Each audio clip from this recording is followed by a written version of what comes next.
Abati, bati e continuei batendo e batendo nela. Dei um passo para trás, me olhei e estava coberta de sangue.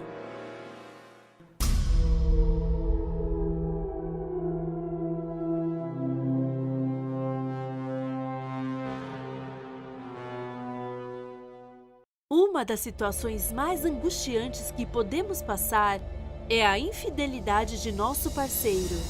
Nesses trágicos casos, nossa confiança é quebrada para sempre e nosso relacionamento é severamente prejudicado. Nos sentimos magoados, abandonados, traídos. Então, nossa primeira reação geralmente é terminar de imediato o relacionamento. Mas no pior e mais irracional dos casos, uma infidelidade pode terminar em algo mais do que palavras, na mais cruel e violenta vingança. Texas, Estados Unidos. Candy Montgomery, nascida em 1951, havia se casado com Pat, com quem teve 2 filhos, no início dos anos 70. Seu marido era engenheiro elétrico e trabalhava para o Exército dos Estados Unidos, desenvolvendo sofisticados sistemas de radar. Um emprego que lhe trouxe uma renda significativa e que permitiu à família viver confortavelmente.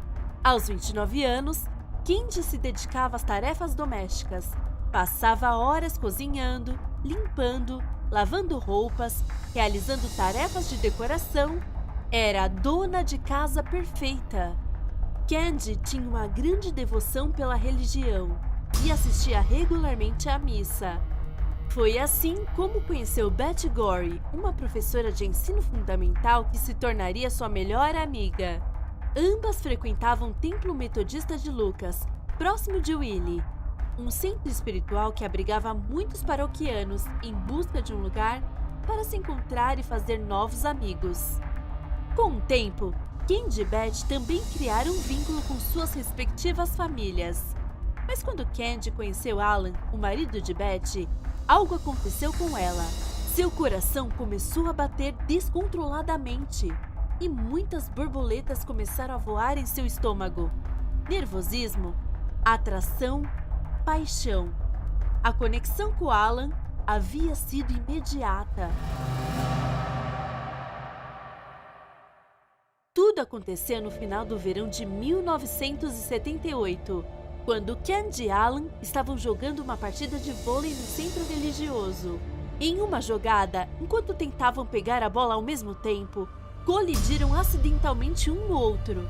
Aquele inofensivo golpe na cabeça seria um antes e um depois para os dois. O nascimento de um inesperado e incontrolável desejo. Desde aquele momento, Candy não pôde deixar de pensar em Alan. Necessitava sair de sua tão convencional vida de casada. Aos poucos, Candy foi jogando indiretas para Alan. E Alan, que também havia começado a sentir o mesmo, passou a lhe dar mais atenção e a brincar constantemente com ela. Mas claro, tudo de forma muito discreta, ninguém deveria saber. Os dias foram passando e mesmo não podendo se ver tanto quanto ela queria, os sentimentos de Candy por Alan só aumentaram. Até que as estrelas se alinharam e o universo decidiu agir. Uma noite, depois de ensaiar para o coro da igreja, Alan entrou em seu carro. Mas, pouco antes de sair com o carro, Candy sentou-se no banco do passageiro. Era sua primeira chance de estar a sós. Assim, Candy confessou o que sentia por ele, a atração, o desejo que tinha de estarem juntos, mas, ao mesmo tempo, não tinha certeza. Não sabia se deveria dar o próximo passo, se traía seu marido e começava uma nova aventura. Alan, em silêncio, não soube o que lhe dizer diante de tamanha demonstração de sinceridade. Sabia que estava na mesma situação que Candy. Não podia ser infiel a Betty. Não podia aceitar a proposta, por mais que a quisesse. Então, Candy, que havia aberto seu coração a Alan, saiu do carro. E magoada e despedaçada foi embora, soluçando para casa. Nos dias seguintes, Alan não parou de pensar no que havia acontecido. Os constantes flertes desde aquela partida de vôlei. A oportunidade que havia deixado escapar. Seu casamento também estava estagnado. Seu relacionamento com Beth havia se tornado mecânico e sem emoção. Uma semana após a confissão de Candy, ambos voltaram a se encontrar em outra partida de vôlei, organizada por diversos paroquianos. Ao terminar, limparam o ginásio e saíram juntos para o estacionamento. Mais uma vez, foi Candy quem tomou a iniciativa e lhe perguntou se havia pensado sobre o assunto de começar um romance juntos. Mas novamente, a resposta de Alan foi duvidosa. Beth havia acabado de engravidar e não queria magoá-la, mas, ao mesmo tempo, não conseguia parar de pensar em Candy. Durante os meses seguintes, os flertes, os encontros após o coro e os telefonemas continuaram ininterruptos. O desejo de começar uma aventura era cada vez mais intenso. Mas se Candy e Alan quisessem dar o próximo passo, ninguém deveria saber disso. E nada deveria influenciar seus respectivos casamentos. Dessa forma, ambos decidiram estabelecer uma série de regras. Candy fez uma lista com algumas normas básicas para que pudessem ficar juntos. A história terminaria se algum deles se apaixonasse ou se os encontros apresentassem algum risco para suas famílias. Só ficariam de segunda a sexta-feira, enquanto seus parceiros estivessem trabalhando, e sempre em um motel na hora do almoço. Dividiriam todos os gastos que surgissem, e quando um dos dois quisesse encerrar o romance, seria encerrado, sem exigir nenhum tipo de explicação a respeito. Depois de definir aquela espécie de regulamento, Candy e Alan fixaram o dia 12 de dezembro no calendário, seu primeiro encontro oficial. Chegando o dia, Candy deu entrada no Motel Continental Inn, reservou o quarto 213 e levou comida para o almoço. Quando Alan chegou, comeram frango marinado com salada e cheesecake de sobremesa. Ao terminar de comer, ambos se sentaram na cama. Por fim, havia chegado o momento, a hora tão esperada. Com uma atração palpável no ar, suas mãos se tocaram. Candy se aproximou de Alan. Seus corações estavam saltando do peito. Excitação, suor, emoção. E então, seus rostos se aproximaram até respirarem o fôlego um do outro. Fecharam os olhos e seus lábios finalmente se juntaram para formar seu primeiro beijo. Os 2 meses e meio seguintes foram uma montanha-russa de emoções para ambos. Ansiavam, necessitavam se ver a qualquer hora. Aproveitaram todos os momentos possíveis para se encontrarem no motel. Seus instintos já eram controláveis. No entanto, o que havia começado como uma mera atração física, logo se transformaria em um relacionamento romântico e não demoraria muito para perturbar a tranquilidade de seus respectivos casamentos.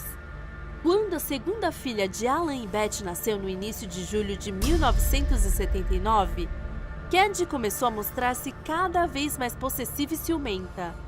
E apesar de ter concordado em encerrar o relacionamento, caso um deles se apaixonasse pelo outro, Candy disse a Alan que o amava. Por sua vez, Beth começou a notar a falta de interesse de Alan em seu relacionamento. Inclusive, uma noite Alan se recusou a aconchegar-se com ela, após ter estado com Candy mais cedo naquele mesmo dia. Beth, justamente quando mais precisava de seu marido, se sentiu abandonada por ele, humilhada. Então, convencida de que seu homem não a amava mais, Beth começou a chorar desoladamente. Com o passar dos dias, Beth começou a sentir fortes dores de cabeça e desconfortos no estômago. Os nervosismos estavam a consumindo. Por tudo isso, Alan e Beth decidiram procurar um conselheiro matrimonial. Era a única maneira de resolver seus conflitos. Mas, infelizmente, seu problema tinha apenas uma solução, e Alan sabia muito bem qual era. Desta forma, Alan e Candy finalmente terminaram seu romance, e a aventura ficou para sempre na memória. Mas já era tarde demais. Beth suspeitava do que havia acontecido entre seu marido e Candy. Na sexta-feira, 13 de junho de 1980, Alan partiu em uma viagem de negócios, deixando Beth sozinha em casa. Era sua grande chance. Dessa forma, Beth chamou Candy para ficar com ela. Precisava lhe pedir um favor. Então, Candy concordou. Ao chegar lá, ambas conversaram animadamente como de costume, mas sem um aviso prévio, Beth deixou escapar sobre sua traição com Alan. Candy ficou chocada, acanhada. Não podia acreditar. Beth a havia descoberto. Então, quando Candy tentou se desculpar, Beth ficou furiosa. A empurrou com força para a lavanderia e correu para pegar o machado que estava ao lado da porta. Estava pronta para massacrá-la, para acabar com ela. Mas, em um golpe de sorte, Candy conseguiu defender-se e arrancar a ferramenta de suas mãos. Agora, era Beth quem estava em xeque, indefesa, encurralada. Era sua ruína, seu fim. Em um estado sobrenatural de força, raiva e loucura, Candy começou a golpear Beth com o machado descontrolada. Sem parar, tudo eram cortes, ferimentos, lágrimas, gritos, até que, com toda a lavanderia manchada de vermelho, Candy largou a arma e finalmente respirou calma e aliviada. Beth jazia no chão, com seu rosto e seu corpo completamente mutilados, com 41 golpes sem vida. Uma vez terminada a carnificina, Candy foi para casa e lavou suas roupas. Ninguém deveria saber que era ela a responsável por aquele diabólico crime. Durante as horas seguintes, Alan não parou de ligar para Beth. Sabia que sua esposa odiava ficar sozinha. Era muito raro que não atendesse nenhuma de suas ligações. Preocupado, Alan pediu ao vizinho que chamasse na porta da frente para ver se Beth estava em sua casa. Mas não havia sinal de sua esposa. Então, Alan ligou para Candy para ver se tinha alguma notícia dela. Mas Candy, com a mente fria e sem remorso, lhe garantiu que não sabia nada sobre ela, que a tinha visto pela última vez horas atrás e que estava bem. Mas Alan fez mais e mais ligações, até que descobriu algo realmente estranho. As luzes de sua casa estavam acesas e o carro de Candy na entrada da garagem. Não era normal que ninguém abrisse. Algo deveria estar errado. Então, diversos moradores arrombaram a porta e entraram no interior da casa. Ao fundo, encontraram a filha pequena em seu berço chorando. E já na lavanderia, encontraram a tragédia. Assim que Alan recebeu a terrível notícia, avisou imediatamente Candy e lhe pediu que cuidasse de suas filhas enquanto não voltasse. Mas Candy não havia demonstrado muita comoção. Havia acabado de perder sua melhor amiga e mal havia reagido. Dava o que pensar. Por outro lado, a polícia encontrou uma pegada ensanguentada na lavanderia. E assim que Candy soube da investigação, destruiu as sandálias de verão que usava com uma tesoura de poda. No entanto, Candy foi a última pessoa que havia visto Beth com vida. Então, os agentes a tinham na mira. Mas se algo aumentou a desconfiança dos oficiais em Candy, foi a confissão de Alan sobre seu caso com ela meses antes. A vingança após o rompimento foi motivo suficiente para ter cometido o assassinato. Desse modo, e diante de suas versões contraditórias sobre o ocorrido naquela noite de sexta-feira 13, Candy se converteu na principal suspeita. Ainda assim, os investigadores se esforçaram para encontrar evidências que incriminassem Candy. Não podiam acreditar que uma mulher tão apreciada como ela pudesse cometer tal selvageria. Candy era conhecida por seus vizinhos como uma boa mãe, uma esposa dedicada, uma devota frequentadora da igreja e amiga de todos.